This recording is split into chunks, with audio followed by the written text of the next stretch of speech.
Wakanda forever! For our Black Panther fans, this is Chucky from Collecting for Fun, and today we are going to review this special Marvel Black Panther bust that they created for the Lego line, Lego Marvel line.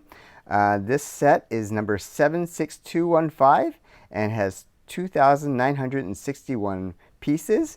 Originally retailed in the US for about $350 and Canadian $450, but it was heavily discounted during the end of its run, and I was able to secure this for I think about $280 Canadian. And I said, you know what, I like Black Panther. I know, the bust has some issues, but hey, you know what? It looks pretty darn good. So let's have a good review of this. We can see that the box art here looks pretty nice. It's basically the bust in full view. I don't remember what's on the back. I know on the box cover on the top we have his classic necklace. Inside the box head you see the Black Panther symbol. On the back of the box, and it's quite a big box, obviously. We have some a bit more of the Black Panther bust itself, and on the bottom we see, some movie art and some specs in the back there. So that's the box art itself. Obviously, this does not. Well, actually, this does not come with any minifigures. You would think it might come with a like a Black Panther minifigure for just to make it more complete, but it did not. That's okay. The bust is the main event anyways, so let's have a good look at the bust. But before we do that, let's inside the instruction manuals, there are two manuals. This is book 2. Book 2 just basically creates the second part, which is the hand, mostly the hands and this the sign there. Whereas book 1 concentrates mostly on the main bust, the most of the head and the torso and the base. Okay, inside the instructions, there's a brief talk about the Black Panther and Wakanda technology. You can certainly thumb through that if you wish. But yeah, beyond that, it's basically just the building instructions. So let's kind of look into the bust in a little bit more detail. Just the background information about Black Panther as a character. He first appeared in Fantastic Four, issue number 52. And then, ironically, he joined the Avengers in issue number Avengers 52. So I honestly didn't put 2 and 2 together until I looked at that and say, hey, they're both 52. Let's have a look at the Black Panther. So the head itself, I actually like what Lego did there. The ears, like, pretty cool. The eyes and the fact is this is mostly all black and silver with silver highlights, I should say, makes that even more impressive that they were able to pull off the head part really well, the necklace parts really well, and the hands for the most part okay. We'll get into the hands in a moment, but I like like the vast majority of this build was actually quite fun to do. So let's have a look at the rest of this. So if you look around to the side, even the side, you can see the metal, and it's kind of got a reflective coating, so it's like the shiny silver plating on it, so that gives it a more metallic look to it. So that's really nice there. The ears, I think they did a really good job with that. They look very subtle and very cat-like, very true to the Black Panther costume from the movie. Back of the head, not bad. Got this weird circular thing on it. So, I mean, most people are you're gonna be displaying this from the front. So, to me, that's not a huge issue. But I mean, if the head was better contoured in the back, it probably would look a little bit better back there. But as I said, it's not likely we're ever going to be looking at the head too much from behind. Shoulders, not too bad. I mean, this is a bust, so there's really no arms coming out of it, but the hands, they did do. We'll look at that in a moment. I like what they did with the eyes here. You can see the speckling on there. I believe, if I recall, those were, you had to put some stickers on for that, but not too bad for the stickers. They weren't that difficult for this one. There's the faceplate there. The necklace is well done.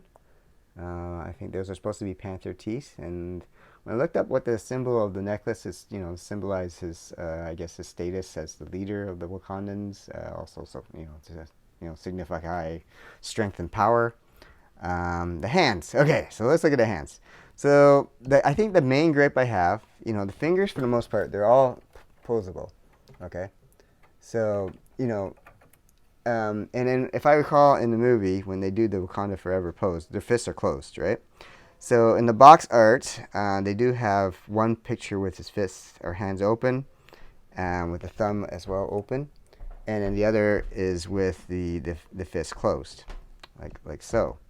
The problem being is the main fingers do close okay, they're not bad, but the thumb does not articulate very well the way a normal fist closes. So, the thumb should be tucked behind here, and I don't know if they were able to do it right. You can get it to some extent, but you can't pop the thumb back to actually close an actual fist. And I don't know. To me, it just takes away a little bit. And to be honest, when I was building this thing looked amazing without even the hands. So you can display this if you want, and just pull the hands away and just separate the hands and bust. This part can separate completely away from the entire bust. So if you want to do that, you can.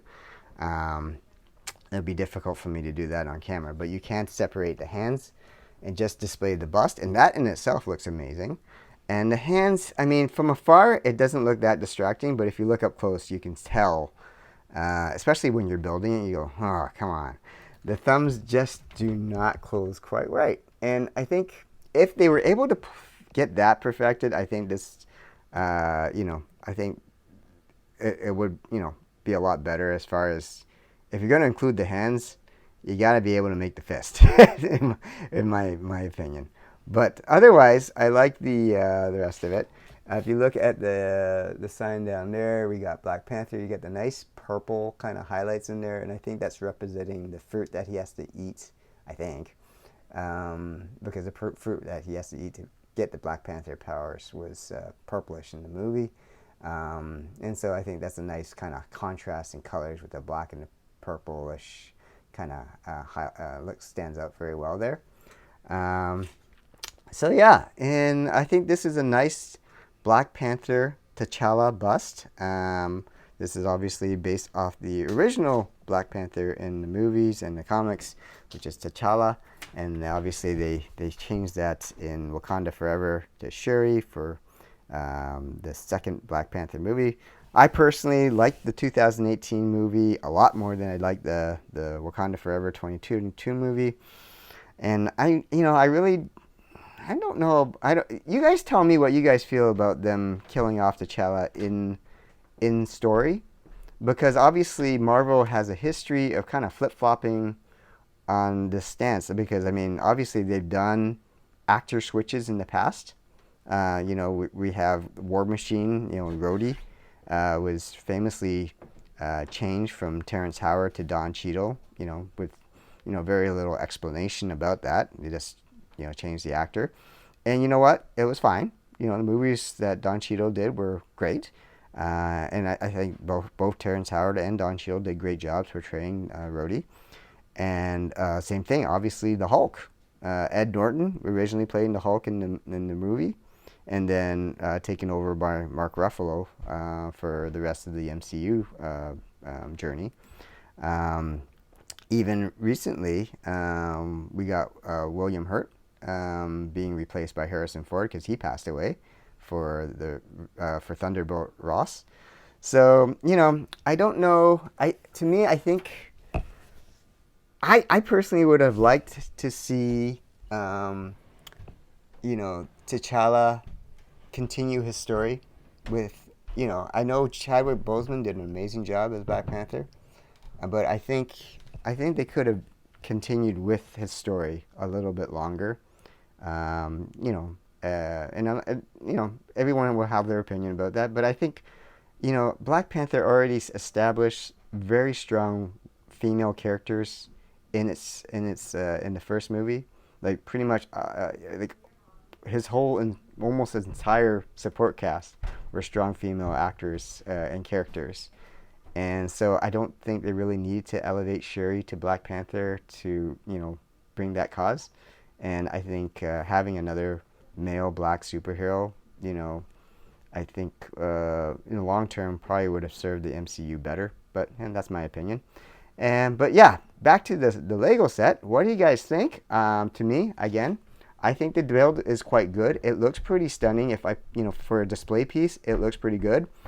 My only knock on it is the thumbs. You know, and I guess from a cost perspective, from the original cost, if you had to pay full retail, I don't think I would have bought it.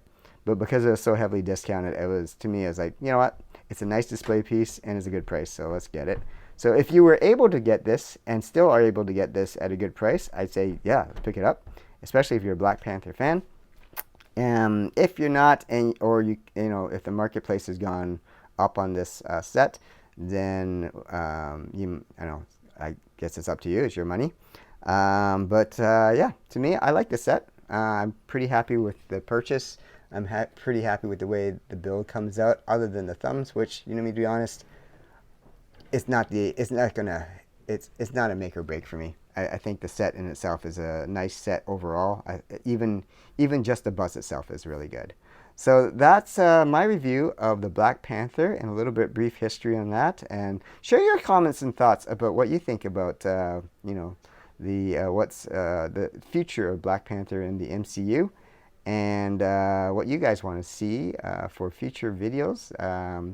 And please hit that like and subscribe button so you don't miss any new content. And yeah, that is that for today. And thank you for watching. This is Chucky from Collecting for Fun. You guys take care.